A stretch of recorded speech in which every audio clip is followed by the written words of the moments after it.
Hello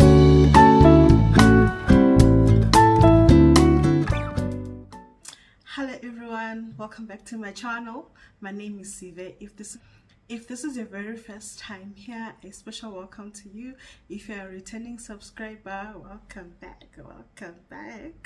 Okay, so today I've decided to just share a few ideas with you on how to prepare for weight loss surgery. If you're considering weight loss surgery, if you're considering gastric sleeve, gastric bypass, things like that. Okay, so yeah, just what you need to know. So I have compiled just a few things from my own experience, okay? From my own experience. This is what happened to me, okay? So if you did it and it didn't happen to you the same way, even if we did it at the same hospital, okay, this is not about that. This is about my particular experience, what I had to go through, and yes, the whole process. So yeah, this is about my own experience, because I've been in situations where people try to turn this into an argument and make it seem like you are lying because they did it at the same hospital and it didn't happen like that, blah blah blah. Okay, so I just want to make it clear, this is my particular experience, this is how it happened to me. Okay, so just because it was different from somebody else's, it doesn't mean that it's a lie. Okay, right, let's get that out of the way. It's not that interesting. Okay, so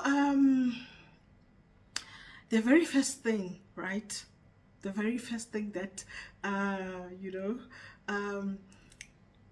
you are in anticipation of, right, is being given the date. Because once you have the date, then everything else must start happening, right? Okay, so if when you get the date, right, okay, on this particular day, then it sort of informs other processes, how they will happen. Okay, so when I was informed of my surgery date, I was also informed that, okay, 3 weeks prior to the surgery date, you must start a liquid diet, right? So they did give me the liquid diet. Okay, so they did give me a liquid diet. So basically the liquid diet is mainly to reduce the size of your liver, right? Because most people who are obese, right, tend to have enlarged livers, fatty livers, right? So the whole point is to use your liver reserves, right? So you use your liver reserves, and then your liver shrinks, right? Because part of the liver does go like over the stomach, so they need it out of the way, right? I'll try and simplify everything because this is not a medical okay? So basically they want to get the liver sort of out of the way, okay? And also besides reducing the size of the liver, it is also to make the liver soft and pliable, right? Because when you're a fatty liver, it tends to be hardened and it is not flexible, and during the procedure they usually have to retract the liver. So if it is stiff and hard and they pull it, it will tear. So it needs to be soft, right? You've seen how a cow liver looks like, a sheep liver, it's soft, right? So if you have fatty liver, it tends to be hard. So they need it to be soft so that when they retract it out of the way, it doesn't tear. Okay, so those are the two major reasons, right? And of course weight loss, right? Because some institutions do require you to lose a certain amount of weight before the surgery. Okay, for instance, at Hermes, they had required me to lose 5 kilograms of weight before the procedure, right? And of course I ended up not going with them, like I mentioned previously in my other videos. I ended up doing the procedure in South Africa. Okay, so at George Mukhari Academic Hospital, you are not required to lose weight before the surgery, but you are required to do the liquid diet, which is 3 weeks. I've had some people say it's 2 weeks. Even at Hermes, it was 2 weeks liquid diet. Okay, some places don't necessarily make it a liquid diet. Actually, they make it a calorie restricted diet. It means you can still eat solids, but it is like very, very restricted, because the aim actually is not to starve yourself. The aim is not to fast, really. The aim is to use your liver reserves. So if you're eating significantly lower than what your body needs, what your body utilizes on a daily basis, then you will use your liver reserves. Therefore your liver will shrink, and then also the fat in the liver will reduce, right? So basically those are some of the reasons. I don't know if the other ones, I'm not a medical professional, but that's what I heard. Okay. Yeah, so yeah. Those are the primary reasons for the liquid diet, right? So I was excited and I was waiting for my update, and I got it, and then I started on my liquid diet. Okay. I knew the liquid diet was going to be hard, okay, and had started taking Ozempic prior, because I wanted to be like on full dose Ozempic before the liquid diet starts, so that I don't suffer that much when it comes to hunger. Okay, boy, it didn't make much of a difference. I was suffering. Okay, I was hungry, guys. The liquid diet that I was on, the liquids had to be strained. Like if you cook a vegetable soup, right, you have to strain everything solid out of that soup and then drink what remains. Okay, so if you make soup like chicken soup, you have to strain all the solids out and drink what remains. That is all you're drinking. And it's not like you drink as much as you want. You drink only 1 cup per meal, right? 1 cup meaning 250 meals, right, per meal, right? That is per like meal, breakfast, lunch and supper. Yes. And then in between you can have sugar-free liquids, milk-free and sugar-free liquids. Okay, and that is it. And that is it. Gosh, it was hard. I don't want to lie to you guys. If you can really truly imagine what it is like to drink something for a meal that light, and then that is it, and then in between you're drinking something that is sugar-free, like a rooibos that doesn't have any sugar, you know. So it was really hard, and what made it harder for me was that, and then I had insomnia. I don't know, it had to do with the liquid diet or it had other reasons, but then I remember one of my surgery mates, we're having surgery on the same day. She said to me, she just goes to sleep early so that to minimize the suffering. Okay, so I did try to go to sleep early, but I would toss and turn and my stomach would be growling. At some point I cried myself to sleep. It was so hard. It was so hard. I don't want to lie to you. And that was one of the things I had shared with a therapist before. It was one of the things that I was anxious about, how hard it was going to be, because I've heard that some people cheated and ate chips and chocolate and whatnot, you know. And the fact that I knew what could happen if you don't adhere to the diet was what freaked me out the most. I think it's what kept me in line, because every time I think about it, if I tear my liver, that's another complication. How long will that take to heal, you know? Or sometimes it's not even a matter of complications. If they start the procedure and realize that your liver is just too enlarged and it's not going to be possible to do it, I heard that they postponed the surgery. So when I looked at all the things that could go wrong if I don't comply with the liquid diet, I was like, I don't have a choice. Okay, I don't have a choice. I must adhere to this. I must just cry myself to sleep and whatnot. Okay, so yeah, guys, I like, you know, when I tried as much as I could to prepare myself for that thing, but you know, you can prepare yourself as much as you want, but when you're in a situation, when you're in the water and you're drowning, it's different. You know, you can have all the ideas how you would handle it when you hear someone else go through it, but then when you are in it, it's a totally different story. So like I said, I had been on the Ozempic. I was on the Ozempic during the thing, but I didn't make any difference. It just didn't. Like the whole hunger thing and the whole the thing that Ozempic quiets the food noise, there was no such thing. I don't know, it was like it was a conspiracy particularly against me to fully experience to fully experience the suffering of the pre-op liquid diet. Okay, so yeah. Yeah, for 3 weeks then I was on a liquid diet, but you know, by the second week, ne, your heart is settled. Your heart settles. Good. This is my life. I'm in this situation. Okay, I'm in the deep end.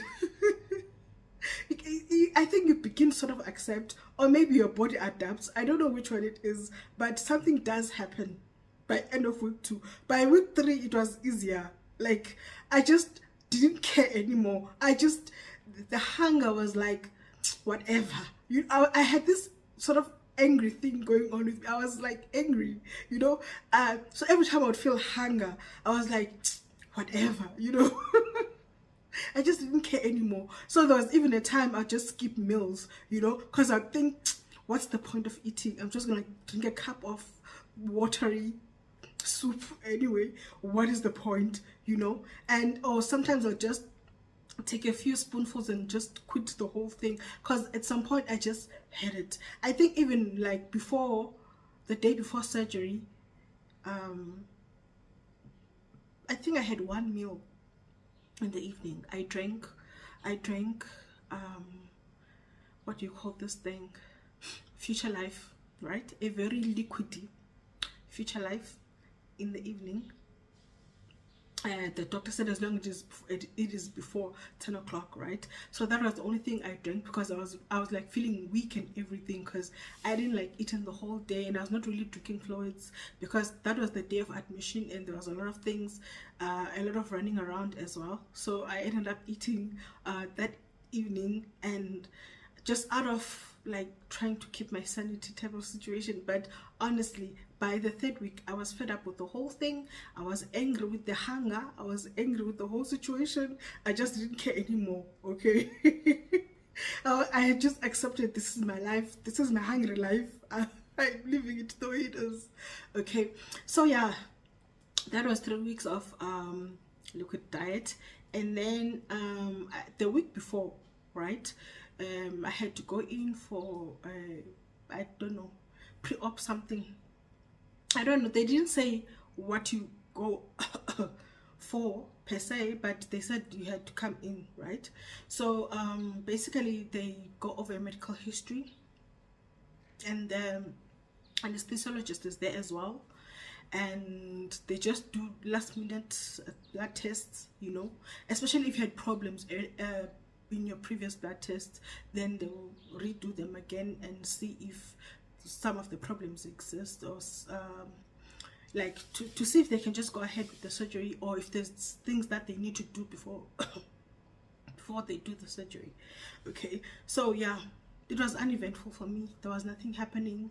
There was nothing in my blood tests that was a problem even before, so there was nothing. So it just went smoothly.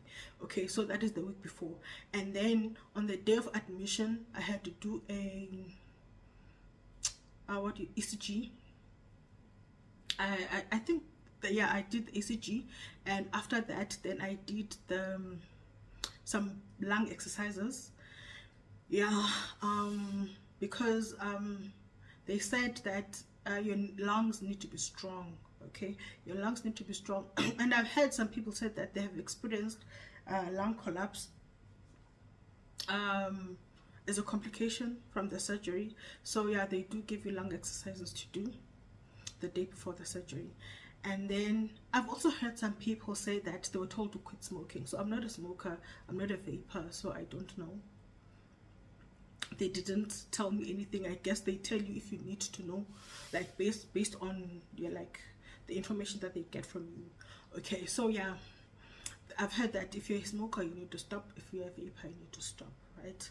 So yeah, that was what was happening.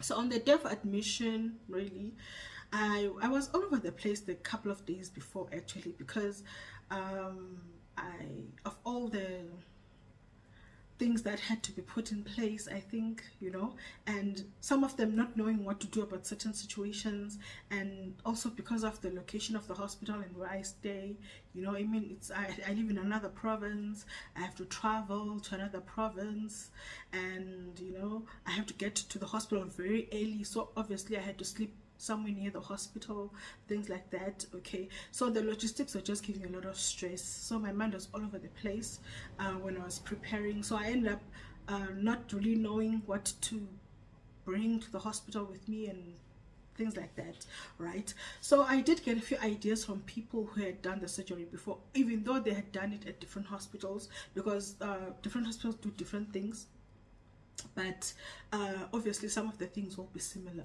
So I did bring, obviously, like your sleepwear. I brought night dresses because I felt like, okay, if I bring pajamas, how am I going to put them on, especially on the day of the op? Like, how am I going to put them on and things like that? That's what I thought anyway. So a night dress made sense for me. Okay, and then obviously your toiletries, and your own charger, your own adapter, because you don't know the situation there. Okay, your own adapter, obviously something to drink your water with, obviously what you are having to eat as well, like if you're having your soups and whatnot, like just for the day before, right? Because after that after surgery you don't eat, right? So obviously you bring whatever it is that you are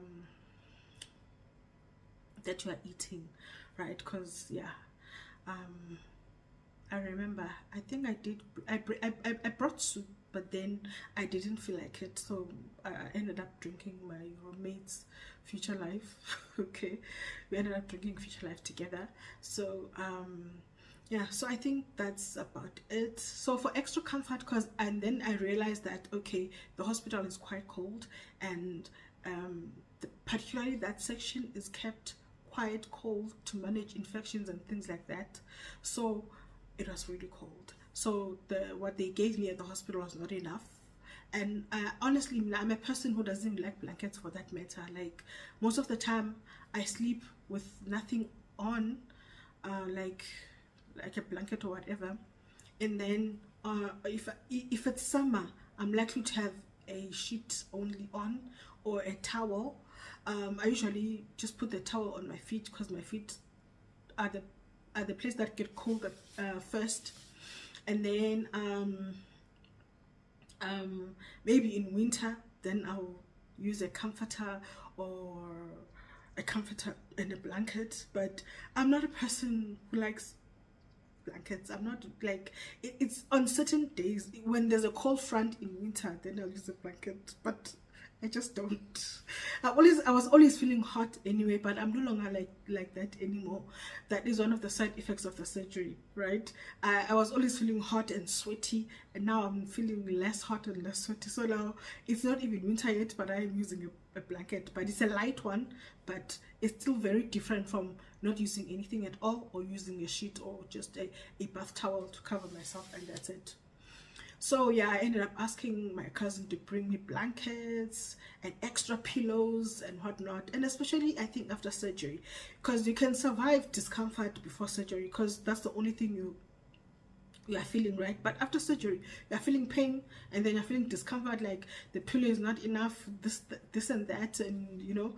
So yeah, I was feeling extra cold, and I needed extra pillows, because one pillow I used to put my head on, and one pillow I used to put on my back, so that I don't roll over, so that I maintain good posture, because remember, I had back problems as well. So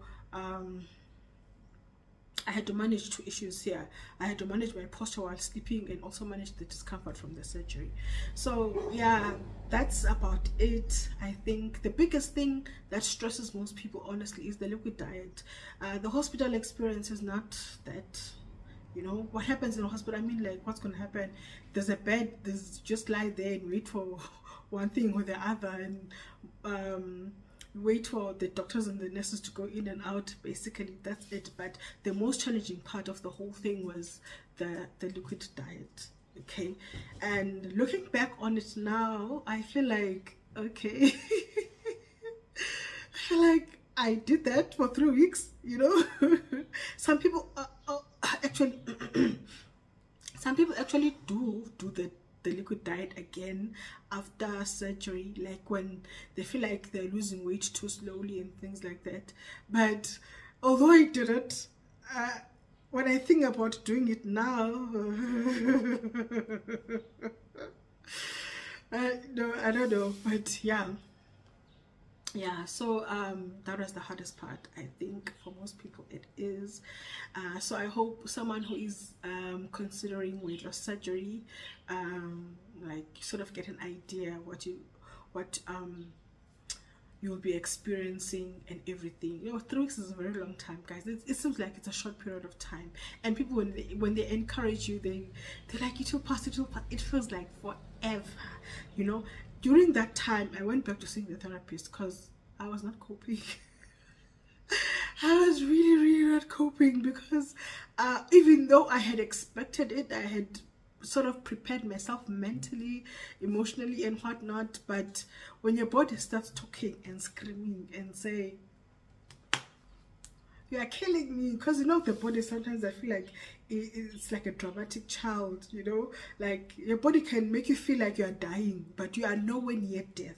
You are nowhere, like I'm telling you, you are so far, you are like light years away from death, but your body can make you feel like you're going to die now. Okay, so yeah, and I think it also helped talking about it, right? Because I think most people knew I was on the liquid diet, so there was no room to like cheat, because you, like, people are gonna ask you, okay, went you on liquid diet, now why eating meat? You know, I think it helps to have people around you know what's going on. Although some didn't even know. I told very few people about the surgery. Some didn't even know why I was on a liquid diet. They just knew I was on a liquid diet. They thought I was just losing weight, right? So I would have people remind me that, oh yeah, how's the liquid diet going? You know, even though they didn't know what it was for, but it helped to keep me accountable, to keep me strong, you know, to keep me focused, stay on point, stay in the goal. Okay, so yeah, if you like this video, if you find it informative, if you found it interesting at all, please like, share and subscribe. See you in my next one. Bye.